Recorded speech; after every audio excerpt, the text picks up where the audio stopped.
शेवकरच्या आमच्या माणसाची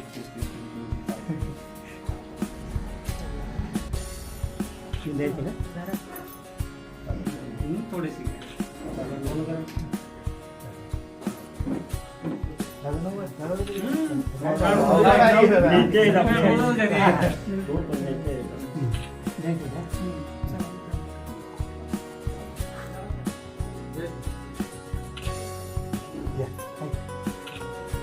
राज्याचे नेते ओबीसीचे मोरके आदरणीय लक्ष्मणजी हाके सर आज या ठिकाणी आमच्या विनंतीला आणि आमचे मार्गदर्शक सोलापूरचे आमचे आधारस्तंभ माननीय अर्जुनदादा सलगर यांच्या विनंतीला मान देऊन माझ्यासारख्या एक ओबीसीच्या चळवळीतल्या कार्यकर्त्याच्या घरी आले आणि खरोखरच सर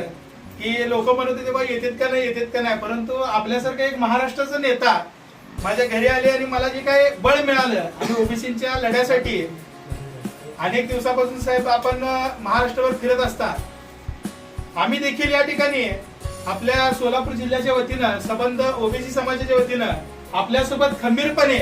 आणि आपल्या केसाला सुद्धा धक्का लागला तर आम्ही या ठिकाणी मोठं तीव्र आंदोलन करू आणि साहेब आपल्या माग अशाच पद्धतीने आम्ही ओबीसी बांधव तुमच्या मागे आहेत आणि तुम्ही ओबीसीचा एक आवाज एक व्हॉइस ऑफ ओबीसी असं म्हणून तुम्ही जे काय महाराष्ट्रात फिरताय त्या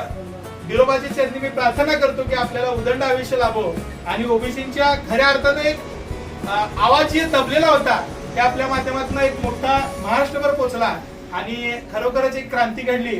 खरोखरच साहेब आपण वेळात वेळ काढून या ठिकाणी आलात त्याबद्दल सर्व मित्र परिवाराच्या वतीनं आपलं स्वागत व्यक्त करतो आणि आपल्या कार्याला शुभेच्छा आणि आपल्या कार्यामध्ये आम्ही 100% सगळेजण तुमच्या सोबत आहोत एवढंच मी आशा व्यक्त करतो। ताज्या बातम्यांसह ठळक घडामोडी पाहण्यासाठी आजच डीडी दर्पण न्यूजला लाईक करा, शेअर करा व सबस्क्राईब करायला विसरू नका।